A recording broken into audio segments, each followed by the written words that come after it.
మానవ జన్మెత్తి వీరవనితలుగా నిలిచిన అడవి చుక్కలు సమ్మక్క సారక్క. తెలంగాణ దారులన్నీ ఇప్పుడు మేడారం బాట పట్టాయి. చిన్న పెద్ద పేద ధనిక అనే తేడా లేకుండా అంతా అడవి బాట పట్టారు. ప్రతి 2 నెలలకు ఒకసారి వచ్చే మేడారం కుంభమేళను దర్శించుకోవడానికి లక్షలాదిగా జనం తరలిపోతున్నారు.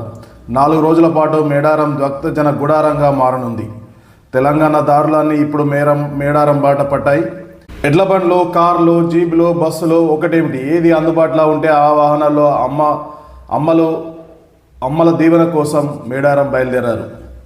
మానవ జన్మ ఎత్తి తమను నమ్మిన జనం కోసం కాకతీయ రాజులపై కరవాలం దూసిన సమ్మక్క సారలక్కల అమ్మల పొదని కల్లారా చూసి తరించడానికి ఇసుక వేస్తే రాళ్ళంతా జనం తరలిపోతుంది. 4 రోజుల పాటు భక్తజన గుడారంగా మారే మేడారం జాతర ప్రత్యేకతలపై ఈ వీడియోలో చూద్దాం. అసలు సమ్మక్క సారక్క ఎవరు, ఈ దేవతలు, వారి విశిష్టలేమిటి? సమ్మక్క సారక్కలు అక్కచెల్లెలు అని అందరూ అనుకుంటారు, కానీ వారిద్దరు తల్లి కూతుర్లు. సమ్మక్క తల్లి, సారక్క సారలమ్మ బిడ్డ. ఆదివాసీ తెగలో పుట్టిన వారు తమ గిరిజన జాతి కోసం తమ ప్రాణాలను లెక్క చేయకుండా కాకతీయ రాజులతో పోరాడి వీర మరణం పొందారు. అందుకే వారు గిరిజనుల దేవతలయ్యారు. అసలు ఈ కథనం ఏంటి? 12వ శతాబ్దంలో కర్మార్ జిల్లా జైత్యాల ప్రాంతంలోని పొలాసను పాలించే గిరిజన దొర మేడరాజు ఏకైక కూతురు సమ్మక్కను ఆయన మేనలుడైన మేడారం పాలకుడు పడిగిద్దరాజుకిచ్చి పెళ్లి చేశారు. వీరిద్దరికీ సారలమ్మ, నాగులమ్మ, జంపన్న అనే 3 సంతానం. అయితే కాకతీయ సామ్రాజ్యంలో సామంతులుగా ఉన్న మేడరాజు, పడిగిద్దరాజులు వరుసగా ఏర్పడిన కరువుతో కప్పం చెల్లించలేకపోయారు. మొదట కాకతీయ ప్రభువు ప్రతాపరుద్రుడు పొలాసపై దండెత్తాడు. మేడరాజుపై దాడి చేసిన కాకతీయులు ఆయనను ఓడించడంతో తన అల్లుడైన పడిగిద్దరాజు చెంతకు చేరి అజ్ఞాతవాసం గడుపుతాడు. అదే క్రమంలో పడిగిద్దరాజు కూడా పన్ను చెల్లించని కారణంగా, అంతేకాదు మేడరాజుకు ఆశ్రయం కల్పించడని తిరుగుబాటు భావాలు పెంచుతున్నాడన్న ఆరోపణలతో ప్రతాపరుద్రుడు ఆగ్రహించి తన మంత్రి యుగంధరుడితో మాఘశుద్ధ పౌర్ణమి రోజున మేడారంపై దండెత్తాడు. కాకతీయులపై పోరాడిన ధీర చరిత్రలు సాంప్రదాయ ఆయుధాలతో పడిగిద్దరాజు, సమ్మక్క కుటుంబం వీరోచితంగా పోరాడిన అపర కాకతీయుల ముందు ఓడిపోతారు. ఈ యుద్ధంలో పడిగిద్దరాజు, సారలమ్మ, నాగులమ్మ, గోవిందరాజు వీరమరణం పొందుతారు. ఈ వార్త విన్న జంపన్న అవమానాన్ని తట్టుకోలేక సంపెంగ వాగులో దూకి ప్రాణాలు విడిచాడు. అప్పటి నుంచి ఆ వాగు జంపన్న వాగుగా ప్రసిద్ధి చెందింది.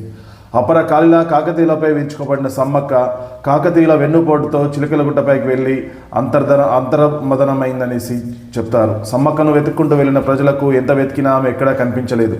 కానీ ఆ ప్రాంతంలో ఒక పుట్ట దగ్గర పసుపు, కుంకుమ, గాజులు, భరణి లభించాయి. వాటిలో కుంకుమ భరణిని సమ్మక్కగా, పసుపు భరణి సారకగా భావించి 2 ఏళ్లకోసారి మాఘశుద్ధ పౌర్ణమి రోజున సమ్మక్క సారక్క జాతరను ఘనంగా జరుపుతారు ఆదివాసులు. తెలంగాణ రాష్ట్రం మేడారం జాతరను అధికారిక పండుగ నిర్వహిస్తుంది. అయితే ఇదిలా ఉంటే దీనిపైన మరో కథనం కూడా ప్రచారంలో ఉంది. ములుగు జిల్లా తాడ్వాయి మండలంలోని బయ్యక్కపేట గ్రామంలోనే సమ్మక్క తల్లి జన్మించిందని చరిత్ర చెబుతోంది. పూర్వకాలంలో కోయదర్లో వేటకు వెళ్ళిన సమయంలో గ్రామ శివార్లోని అడవి వెదురు చెట్టు కింద పెట్టెలో పెద్ద పుల్ల కాపలా మధ్య బంగారు వర్ణ ఛాయతో వెలిగిపోతున్న ఒక పసికందు వారికి దర్శనమిచ్చిందని కథనం. ఆ పాపను తమ గూడానికి తీసుకెళ్లినప్పటి నుంచి అన్ని శుభాలు జరగడంతో ఆ కొండదేవతే మానవ రూపంలో వచ్చిందని కోయదరులు విశ్వసించారు. మాఘశుద్ధి పౌర్ణమి రోజున ఆ పాపకు సమ్మక్క అని నామకరణం చేశారు. అప్పటి కోయ చక్రవర్తి మేడరాజు ఆమె తన కుమార్తెలా పెంచి పెద్ద చేశాడని స్థానికులు చెబుతున్నారు. చందా వంశస్థులు ఈ రోజుకి సమ్మక్కని తమ ఇంటి ఆడబిడ్డగా గర్వంగా చెప్పుకుంటారు.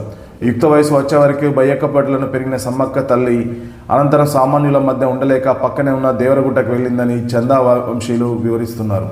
ఆ గుట్టపై అమ్మవారి అవసరాల కోసం ఏర్పడిన బావి ఇప్పటికీ జలక బావిగా పిలుస్తారు.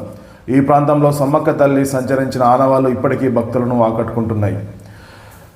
ఈ మేడారం విశిష్టత ఏంటి? మేడారం జాతర విశిష్టత ఏమిటో చూద్దాం. ప్రపంచంలోనే అతిపెద్ద జాతర మేడారం మహాజాతర. ప్రపంచంలోని ఆదివాసులు జరుపుకునే అతిపెద్ద మహాజాతర ఇంకోటి లేదంటే ఆశ్చర్యపోవనవసరం లేదు. అటువంటి మహాజాతర తెలంగాణ రాష్ట్రంలోని దట్టమైన అటవీ ప్రాంతంలో జరుగుతుంది.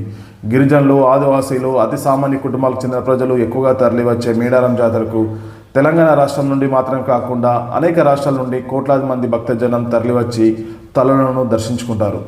4 రోజుల పాటు సాగే మేడారం జాతరలో మహబూబాద్ జిల్లా గంగారం మండలం పునుగొండల నుంచి పడిగిద్దరాజుతో పాటు కొండాయిగూడెం నుంచి గోవిందరాజును, కన్నెపల్లి నుంచి సారలమ్మను ఆయా గ్రామాల పూజలు తీసుకొస్తారు. జనవరి 28వ తేదీన కన్నెపల్లి నుండి సారలమ్మ గద్దెల మీదకి తీసుకొస్తారు.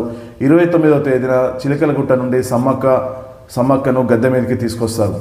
ఇద్దరు మేడారం చేరుకోవడంతో జాతర ఊపందుకుంటుంది. గిరిజన కుటుంబ మేలుగా గుర్తించబడిన మేడారం సమ్మక్క సారలమ్మ జాతరకు వచ్చే భక్తులు అమ్మవార్లకు నైవేద్యంగా బంగారాన్ని సమర్పిస్తారు. సమ్మక్క సారలమ్మ జాతరకు సంబంధించి గిరిజనుల భాషలో బంగారం అంటే బెల్లం. సమ్మక్క సారలమ్మలను పూజించే భక్తులు తమ కోరికలు తీర్చే తల్లికి నిలువెత్తు బంగారాన్ని వైవిధ్యంగా పెడతామని చెప్తారు. కోరికలు తీరితే అదేవిధంగా నిలువెత్తు బంగారాన్ని నైవేద్యంగా నివేదిస్తారు. బంగారాన్ని నివేదించడం వెనుక అనేక కారణాలు ఉన్నాయని, గతంలో మేడారం రాజ్యంలో కాకతీయ రాజులకు కప్పంగా బంగారాన్ని చెల్లించేవారు. ఇక అటువంటి బంగారాన్ని తమ కోసం రాజులతో పోరాటం చేసిన సమ్మక్క సారలమ్మకు కృతజ్ఞతగా గిరిజన కోయలు సమర్పించడం ఆనవాయితీగా వచ్చిందని చెప్తున్నారు. బంగారం అంటే బెల్లం పాడుకునేది, ఎప్పటికీ నాశనం కాని పదార్థం. సమ్మక్క సారలమ్మ చరిత్ర నిలిచినంత కాలం నిలిచే ఉంటుంది. అలా నిలిచి ఉండే తల్లులకు ఎప్పటికీ నాశనం కాని బంగారాన్ని సమర్పించాలనేది వారి ఉద్దేశం. అంతేకాదు, బెల్లం చెరుకు నుండి తయారు చేస్తారు. ప్రకృతి ప్రసాదించిన చెరుకు నుండి వచ్చే బెల్లం కాబట్టి ఆ బెల్లాన్ని అమ్మకు నైవేద్యంగా పెడితే తల్లి సంతోషించి కరుణిస్తుందని గిరిజన కోయదొరలు విశ్వసిస్తున్నారు. అడవి బిడ్డలో బెల్లాన్ని నైవేద్యంగా నివేదించడం గౌరవానికి సూచన. అందుకే అమ్మవారికి బంగారాన్ని నైవేద్యంగా పెడుతున్నారు.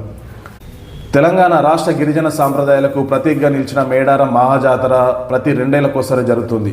వన్యప్రాణుల నిలయం, ఏటూరు నాగారం అభయారణ్యం మొత్తం 812 చదరపు కిలోమీటర్ల విస్తీర్ణంలో ఉన్న ఈ అభయారణ్యంలో ములుగు జిల్లా ఏటూరు నాగారం మండలంలో ఉంది. ఇక ఈ ప్రాంతంలోనే తెలంగాణ కుంభమేళగా పిలిచే మేడారం సమ్మక్క సారలమ్మ జాతర ఘనంగా జరుగుతుంది. ఈ జాతర అరణ్య ప్రాంతాన్ని భక్తి మహాసముద్రంగా మార్చేస్తుంది. ములుగు జిల్లా తాడ్వాయి మండలంలోని మేడారంలో జరిగే ఈ జాతరకు దేశంలోని నలుమూల నుంచి 1 కోటికి పైగా భక్తులు తరలివస్తారు. సమ్మక్క సారలమ్మ, పడిగిద్దరాజు, గోవిందరాజుల దర్శనం కోసం అడుగుబాటలు కూడా భక్తులతో కిటకిటలాడతాయి. వనదేవతల త్యాగగాథను స్మరించుకుంటూ జరుపుకునే ఈ జాతర గిరిజన సంస్కృతిలో ప్రత్యేక స్థానాన్ని సంపాదించుకుంది. ఈ మహాజాతరకు అనుగుణంగానే తెలంగాణ ప్రభుత్వం భారీ ఏర్పాట్లను చేసింది. ఈ ఏడాది జాతర కోసం రాష్ట్ర ప్రభుత్వం శాశ్వత మౌలిక సదుపాయాల కల్పనకు 251 కోట్లు ఖర్చు చేసింది. 21 శాఖలకు చెందిన 42,000 మంది పైగా అధికారులు, సిబ్బందిని, 2,000 మంది ఆదివాసీల వాలంటీర్ని భక్తుల సేవ కోసం నియమించారు. భద్రతా ఏర్పాట్లలో భాగంగా 13,000 మంది పోలీసులు మోహరించారు. కృత్రిమ మేధ ఆధారిత డ్రోన్లతో జాతరను పర్యవేక్షిస్తున్నారు. 1,418 ఎకరాల్లో 42 పార్కింగ్ స్థలాలను ఏర్పాటు చేశారు. జంపన్న వాగు వద్ద 200 మంది గజ ఈతగాళ్లను, 30 వైద్య శిబిరాల్లో 5,192 మంది వైద్య సిబ్బంది అందుబాటులో ఉంచారు. పారిశుద్ధ్యం కోసం 5,000 మంది కార్మికులు, 5,700 తాత్కాలిక మరుగుదొడ్లను ఏర్పాటు చేశారు. భక్తుల రవాణా కోసం టీజీఎస్ఆర్టీసీ 4,000 ప్రత్యేక బస్సులను, దక్షిణ మధ్య రైల్వే 28 ప్రత్యేక రైళ్లను నడుపుతుంది. పర్యాటక శాఖ హన్మకొండ నుంచి మేడారానికి హెలికాప్టర్ సేవలను కూడా అందిస్తుంది. రౌండ్ ట్రిప్తో కూడిన వీఐపీ దర్శనానికి 36,000 రూపాయలు, జాతర ఏరియల్ వ్యూ కోసం ఒక్కొక్కరికి 4,800 చొప్పున ఛార్జీలు నిర్ణయించారు. ఈ మేడారంలో జరిగే గిరిజన మహాజాతర కోసం తెలంగాణ ప్రభుత్వం అన్ని ఏర్పాట్లను సమకూర్చిందని చెప్పవచ్చు. శాశ్వత ప్రాతిపదికన కూడా నిర్మాణాలు చేపట్టింది. దాదాపు 251 కోట్లతో ఈ నిర్మాణాలు చేపట్టిందని తెలుస్తుంది. భక్తులకు ఎక్కడ అసౌకర్యం కలగకుండా అన్ని సౌకర్యాలు కల్పించిందని అధికారులు చెబుతున్నారు.